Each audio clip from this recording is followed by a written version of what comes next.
is vitiligo has different causes, and what sparks vitiligo to my case, I think it is more of stress.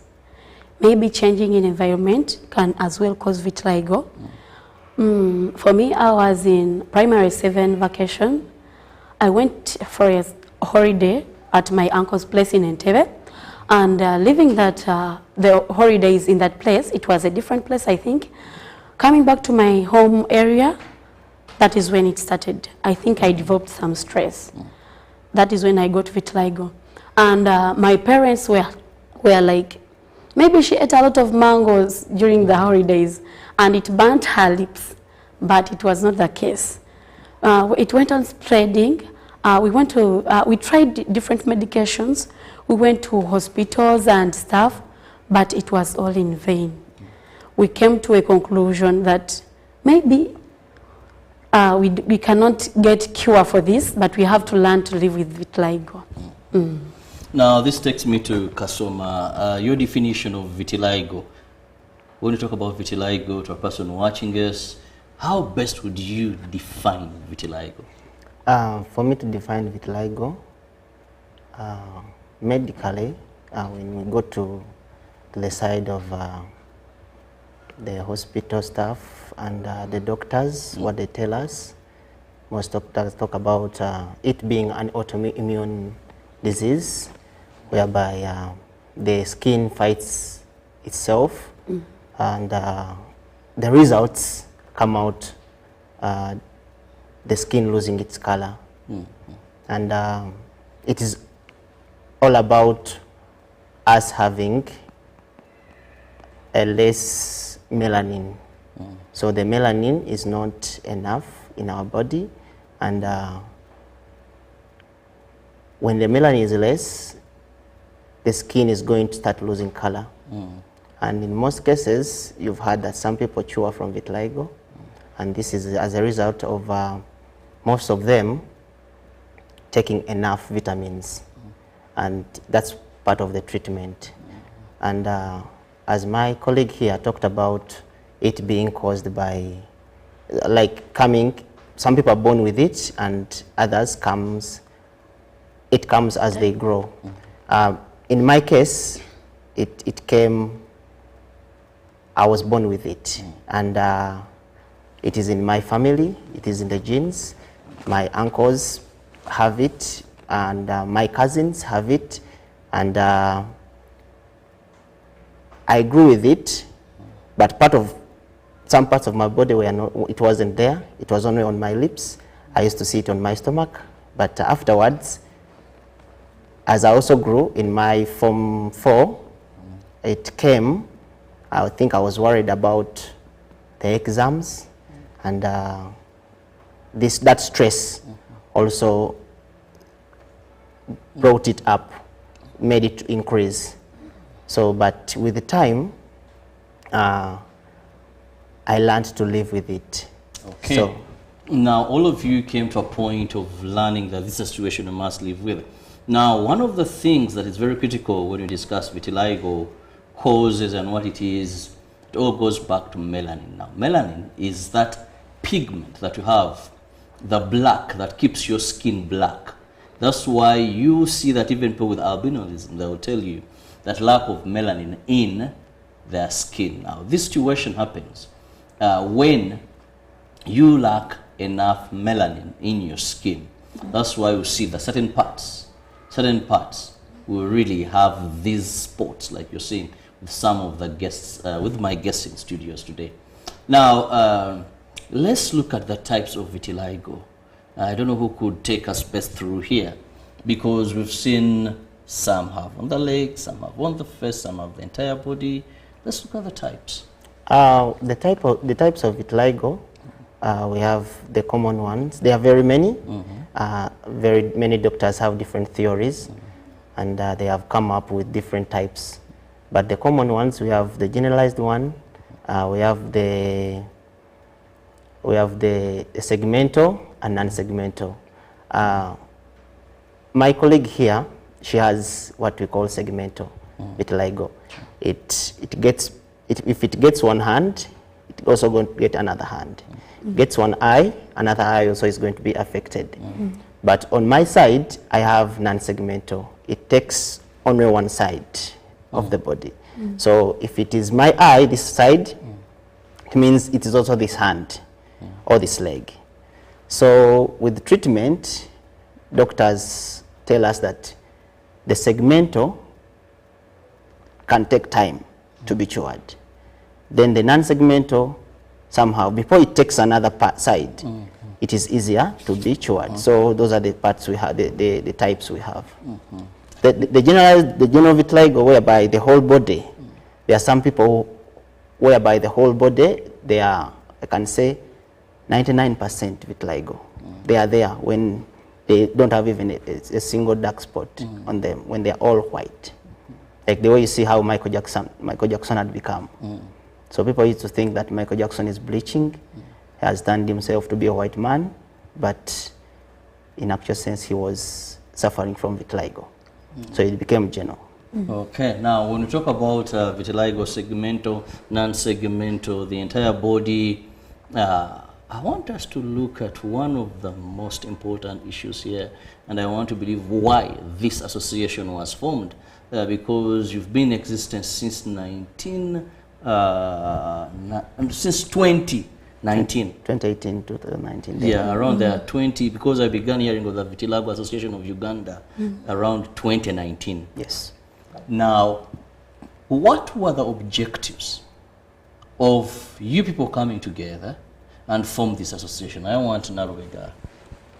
Now, the main objective was first and foremost creating awareness to teach the world out there that vitiligo is a situation, to create awareness and then to make people know about us, that we also exist, that we are also living, and they should allow us live. Vitiligo doesn't affect us, it doesn't define us, we stay humans. That is what was the main objective of the association.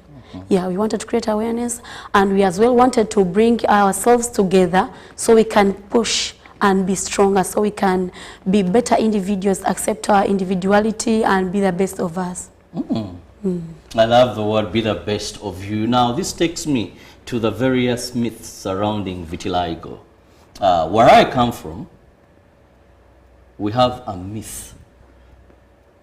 I don't know the science, and I don't think there's a science that explains this, but a myth is a myth. That if I met Narubega here, the first thing I would say, abarongo bamocha. You know, and someone would say either there's a basket where there was money, now she stole a bit of it, or there's a way she upsetted the twins, or in their family they do perform certain rituals. Let's look at these myths, because they derail actually the effort to create awareness, the effort to create acceptance. Let me begin with Joel. You've talked about the myth of abalongo. And in Uganda, where I also come from, we call it abalongo. I think in Uganda they don't have a general name for vitiligo. For us, we can call it vitiligo in English. Maybe other people in their tribes, but I also worked in northern Uganda, and I realized that they also say this person was burnt by twins. It is a real myth, and I have to assure everybody who is watching that vitiligo doesn't come because you were burnt by twins. Twins are not annoyed to this extent to burn people. Vitiligo is an autoimmune disease that can attack anybody. Anybody can get vitiligo, most especially if you're stressed. So the myths of balongo, the myth, this one touched in the baskets of the ancestors, you stole something and it came, you wronged someone, you did wrong to someone, they are all myths. Yes. What other myths, Narubega, that are associated to vitiligo? I've heard of aborting twins. When I'm moving, at one time I was moving in town, and then a border guy was like, why did you have to abort the twins? I think that is what happened to you. You people are very stubborn. Next time, don't do that. Aborting twins, so they also connect it with aborting twins, and then that happens to you. Well, so much when we talk about certain situations is connected, or they are connected to issues of twins, issues of someone stole something, witchcraft. But the real fact is science properly gives us the right cause of such. Now, we've just talked about stress, but are there other causes? Because first and foremost, we know that this is something that has got to do with skin pigment, something that has got to do with melanin, but what could be the other causes of vitiligo from the major, which explains the situation, why it happens? Are they other causes, maybe a pregnant mother not doing this? Is it genetic? You know, I need to hear this. Yeah, among other causes, I can say it is genetic also. Yeah, because some in our association we have patients, I can call them vitiligo patients. Okay, people with vitiligo, some were born with it. Some of them, they have gray hair, too much of it. You've seen people having gray hair here, and others when it is too much in their head. Some of them, they are born with it, but others, sometimes it's caused by vitiligo, like the way you can see mine. It's because of vitiligo. Most of the people, those ones who are born with it, it brings this gray hair. And another cause, I can say, it can be out of the immune system. So when you lack the vitamins in your body, it can also cause that. Okay. Also, it's got something to do with your immune system. Now, let's look at something very important. You've talked about this situation, you accepted it has come to stay, but we've also seen people with vitiligo. For some period, you find Doreen here, and you can say a miracle happened. She doesn't have any spot. Then after some time, you find her, she has some bit of spots. Then, because I've seen such people, I've interacted, I've had friends, I've had people I've gone to school with, and you meet him and it's like, hey, I almost passed you. You know, you don't want to mention, because when you were in school, you had vitiligo, and says, no, I no longer have it. So, what is the treatment? And can it cure? You know, can I improve my pigment? I want us to go through that line. And I know Doreen also, maybe there are times when maybe you don't have anything, or very few. Yes, there are times when I'm pregnant, my vitiligo reduces. Yeah, some of the parts cure completely. And then if stress comes in, it sparks it. It comes back. But for me, I guess what brings about that is living free with vitiligo. Self-acceptance. You accept it fully, and then you train your mind to know that this thing, yes, this is me, this is how I am.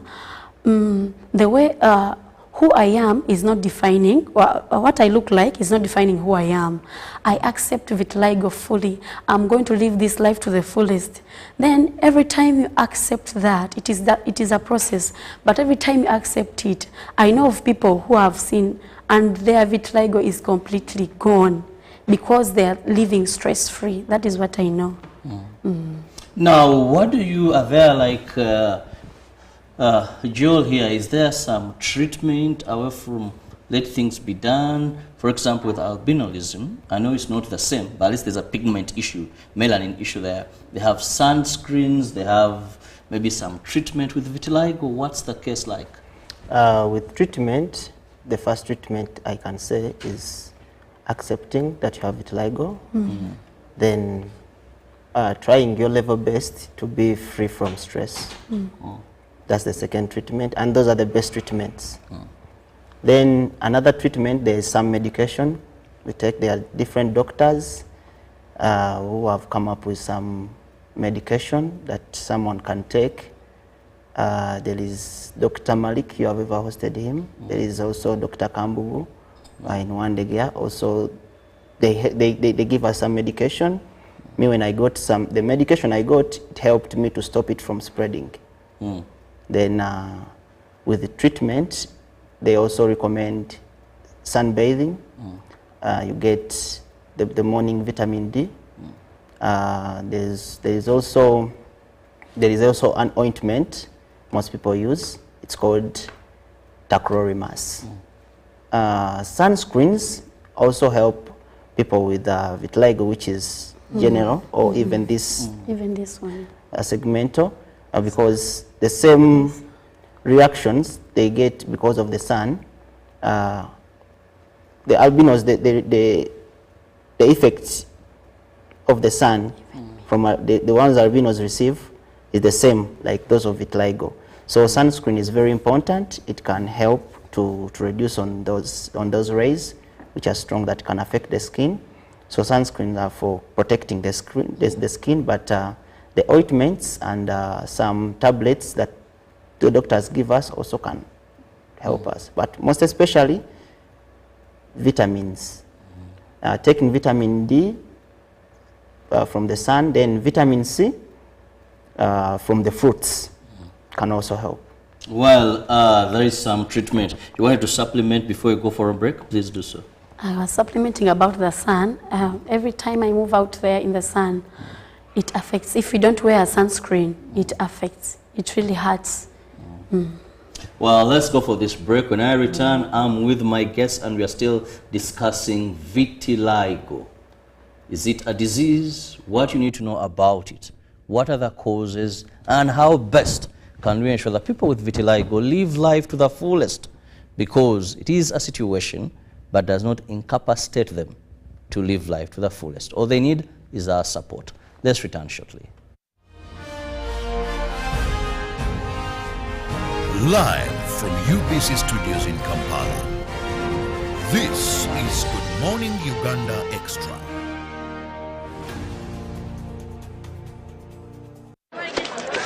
Juko. Yo. What you go? Check the shopping, man. What's your secret? Uganda, haven't you heard of the parish development model PDM? Yes, I did, but I thought it was just a talk. No, Sebatia. It is real. I and a few friends together formed a circle, accessed money from the PDM, invested in a portrait project, and now things are moving. Juko. I thought I was one of your friends. You are. But you left me behind. I didn't leave you in poverty. What you do, just visit your LC2 chairperson and your parish chief and start the process of economic transformation. Just like that. The parish development model is an initiative from the government of Uganda through the Ministry of Local Government designed to transform all lives of Ugandans for the better. PDM, my parish, my development, my life. Hey, business people of Uganda, the Ugandan National Lottery is coming. It's the perfect opportunity to boost your business. Zimba your business by becoming an authorized Uganda National Lottery agent. By paying a security deposit of just 250,000 shillings, you will receive your very own Uganda National Lottery terminal, expert training from the pros themselves, and marketing materials to skyrocket your sales. And with a generous 5% commission on every ticket sold, the potential for earnings is limitless. Don't miss out. Act now and call us toll-free at 0800 33 44 33 to see if you qualify. Join us today and Zimba your business. Ituba Uganda is regulated by the National Lotteries and Gaming Regulatory Board. Once upon a time, there lived identical twins who gave birth to beautiful princes and princesses. Their mothers gave their babies' bodies a lot of care by applying on their skin with baby Junior jelly.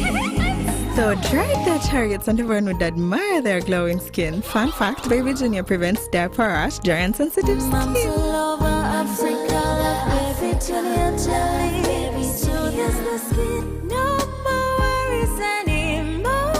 Boo, boo, boo, boo, boo. Baby Junior. Baby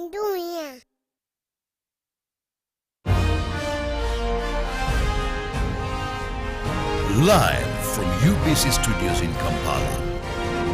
This is Good Morning Uganda Extra.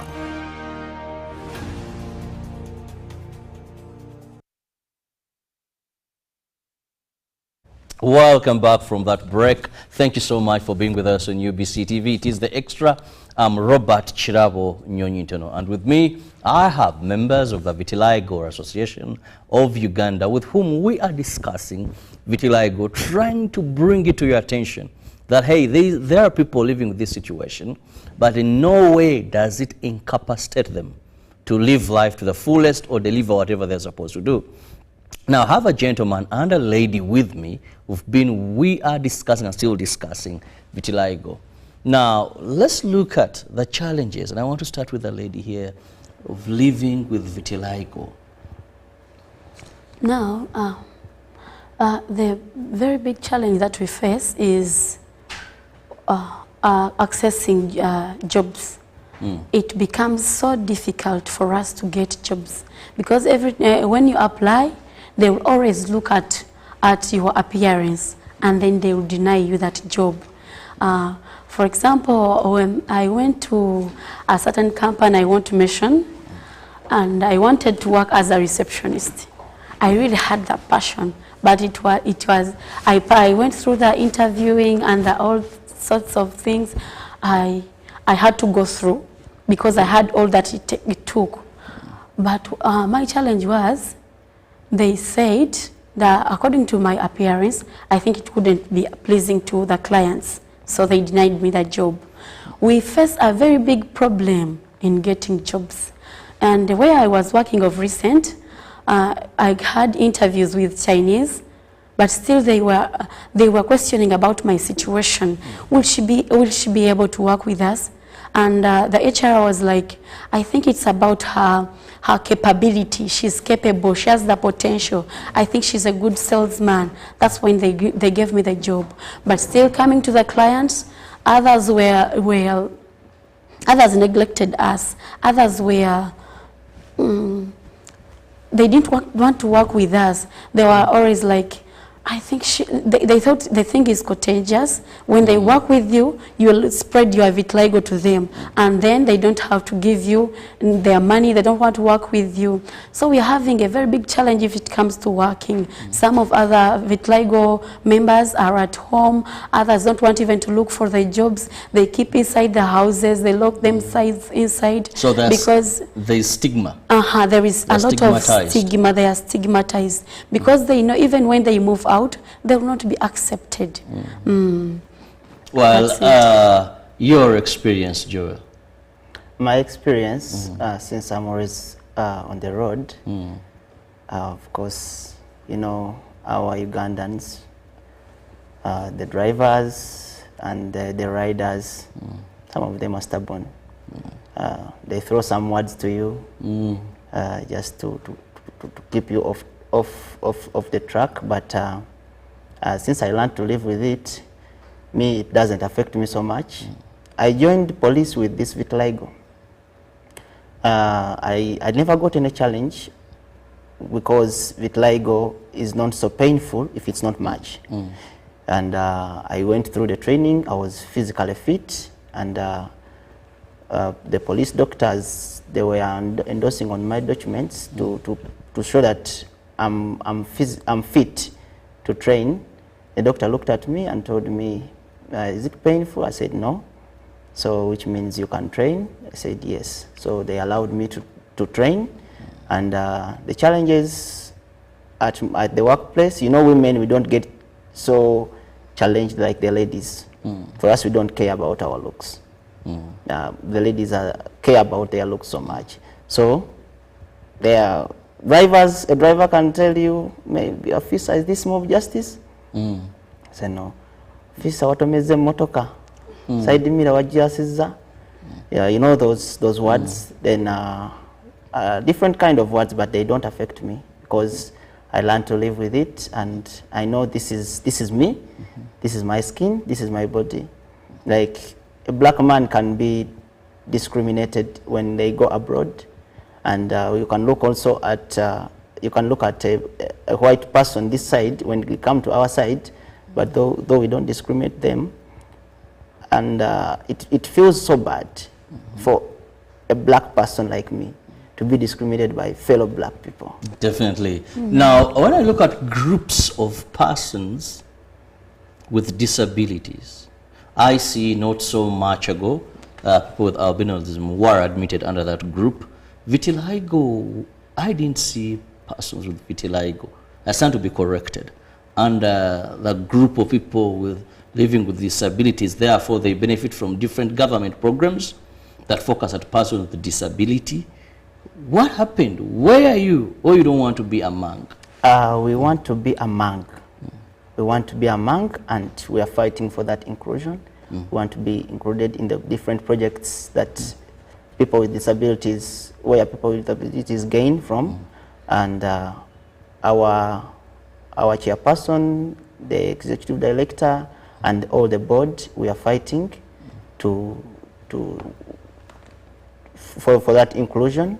We took our documents to the government because other vitiligo people in the rest of the world, they are included among the disabled people because it's a disability. Children leave school, they drop out from school, ladies have lost their marriages, people don't have jobs because of this skin. And that is an ingredient to show that it's a disability. People are not performing to their abilities because they are discriminated. So, but we are fighting our level best, and we are calling upon the government to include us, to be part of among the people with the disabled. Among persons with disabilities. Now, Narubega, that's where I want to bring you in. What are your anticipations if you're included?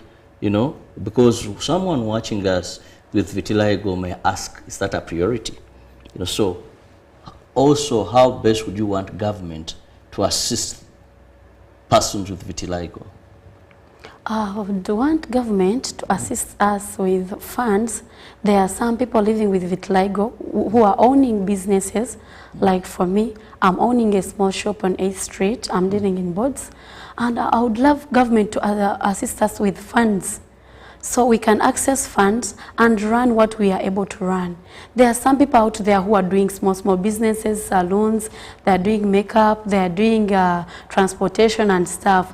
If at all the government can give us funds, we add on to what we are doing so that we can also live better lives. Special fund for persons with vitiligo. Now that clearly explains if they're under the category of persons with disability, where I see that various government programs, they have factored in these special interest groups. When you look at the parish development model, there is a specific slot for persons with disability. When we look at elder persons, still those with disability, actually every government program, they don't forget the special interest groups, of which if persons with vitiligo are included in that category, then it means they have an upper hand to benefit. If it is youth livelihood and my sister goes there with that situation, she has an upper hand. If it is wealth creation, an upper hand. And this is all that they are calling for. Now let's also look at the issue of stigma.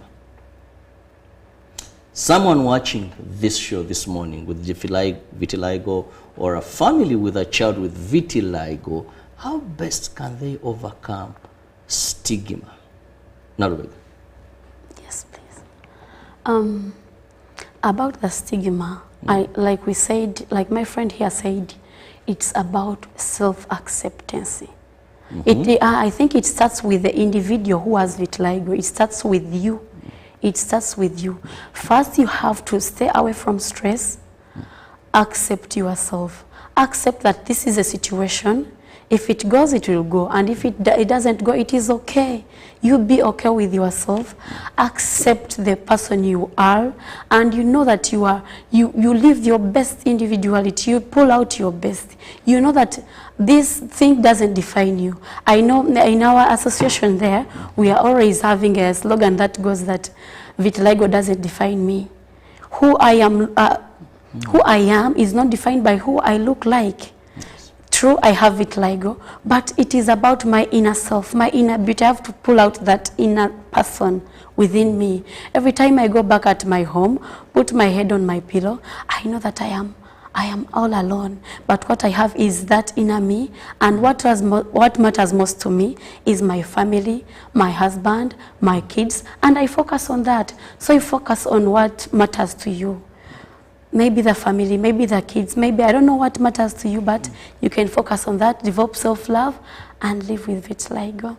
Then the stigma will go away little by little. I love the word develop self-love. This is a situation you could be living with for the rest of your life, but you first build that strength.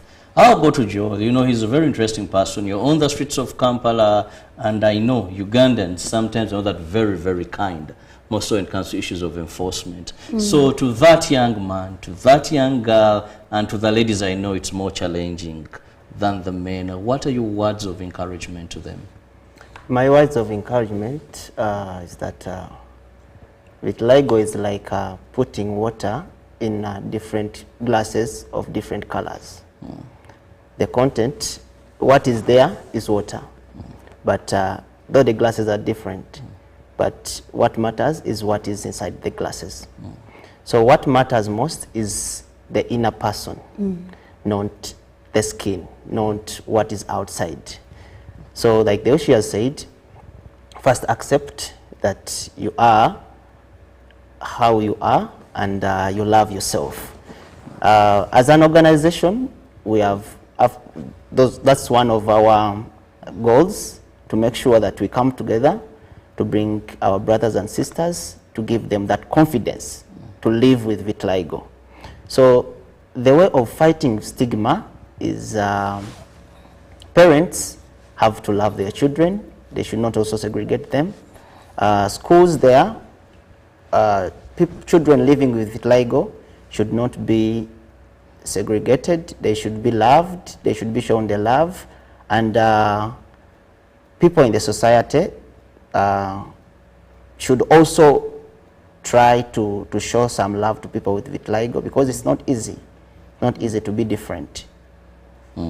It's not easy to be different. Well, vitiligo is a situation, and there is no way it makes someone unable to fulfill what they're supposed to do. The only thing, if we can give them the support, if we can understand that has got nothing to do with what they did to have that situation. This myth, something we should eradicate, but above all, also know that anyone can develop, anyone can give birth to a person with vitiligo, even if you may not have that genetically, supposing it starts with you because it's absence of enough melanin in the skin, and then these continuous changes. The science within our skin is basically a skin thing, like you have seen. So why then segregate?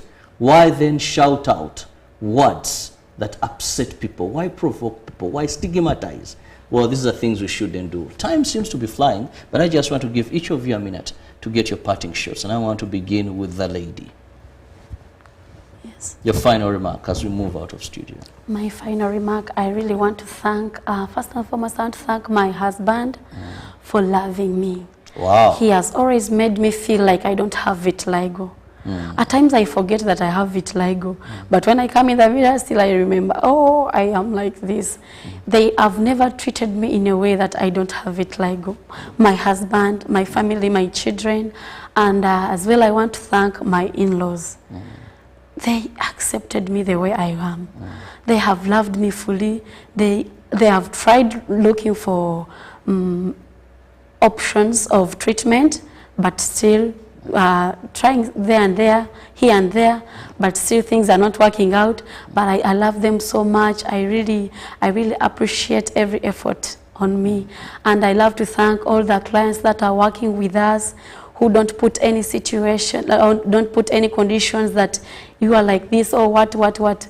I really I'm thankful, and I thank God for enabling us to be here.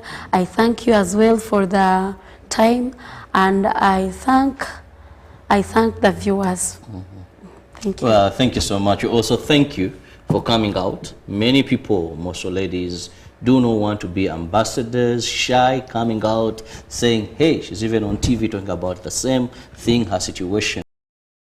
And finally, Joel, your parting shot. First and foremost, I want to thank God who has enabled us to be here. And I want to thank him for making me be who I am.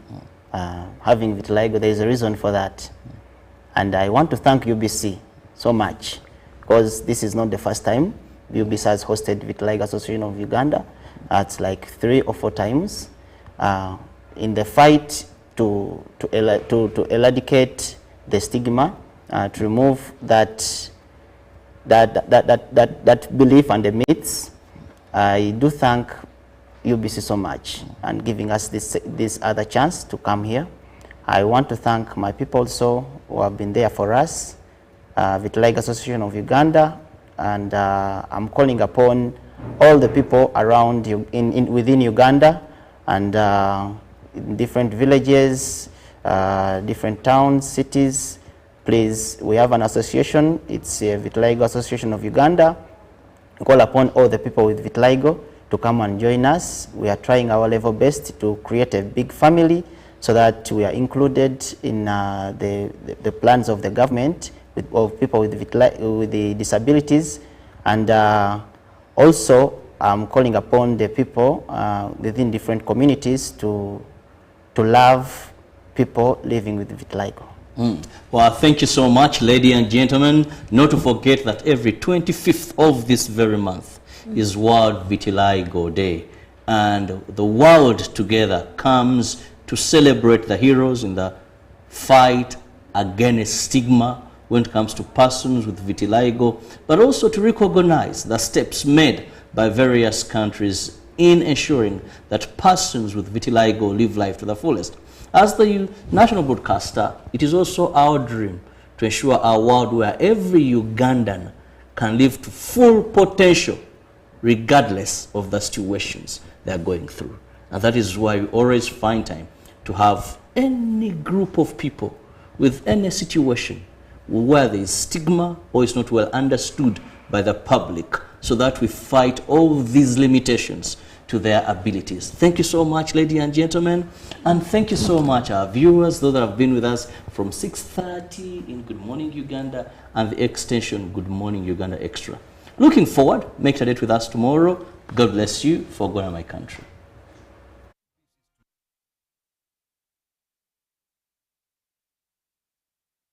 In Kampala. This is Good Morning Uganda Extra.